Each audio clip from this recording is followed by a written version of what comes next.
కొమరాడు మండలం anganwadi workers and helpers union మరియు సిఐటిగా May Day కార్యక్రమం జయప్రదం చేయాలని చెప్పేసి కొమరాడు మండలం కార్మిక వర్గానికి పిలుపునివ్వడం జరుగుతుంది.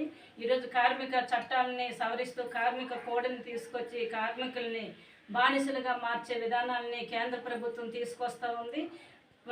మేడే స్ఫూర్తితో ఆ కార్మిక చట్టాలని రద్దు చేసినటువంటి మోడీ ప్రభుత్వం ఏదైతే ఉందో ఆ కోడ్స్ని వెనక్కి తీసుకునేంత వరకు పోరాటం చేస్తామని, అలాగే స్కీమ్ వర్కర్స్గా ఉన్నటువంటి ఆ మహిళలు అనేక రంగాల్లో ఈరోజు ఎటువంటి భద్రత కానీ ఉపాధి లేకుండా ఉన్నటువంటి పరిస్థితి, కనీసం వాళ్ళకి కనీస వేతనం లేదు, అలాగే పనిచేస్తున్న చోట మౌలిక సౌకర్యాలను ఉండటం లేదు.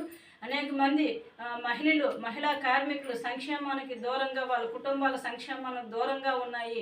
కాబట్టి కార్మిక సంక్షేమమే మా జయం అని చెప్తున్నటువంటి ప్రధాన రాజకీయ పార్టీలు కానీ అధికారులు కానీ వీళ్ళంతమంది కార్మిక సమస్యలు పరిష్కారం చేయాలని, లేని ఎడల మేడే స్ఫూర్తితో పెద్ద ఎత్తున పోరాటం చేస్తామని మీ ద్వారా తెలియజేస్తా ఉన్నాం. మే 1వ తేదీన ఉదయం 9 గంటలకల్లా కొమరాడు మండల కేంద్రంలో జెండా ఆవిష్కరణ ఉంది. కార్మికులందరూ పాల్గొని ఈ కార్యక్రమాన్ని జయప్రదం చేయాలని విజ్ఞప్తి చేస్తున్నాం.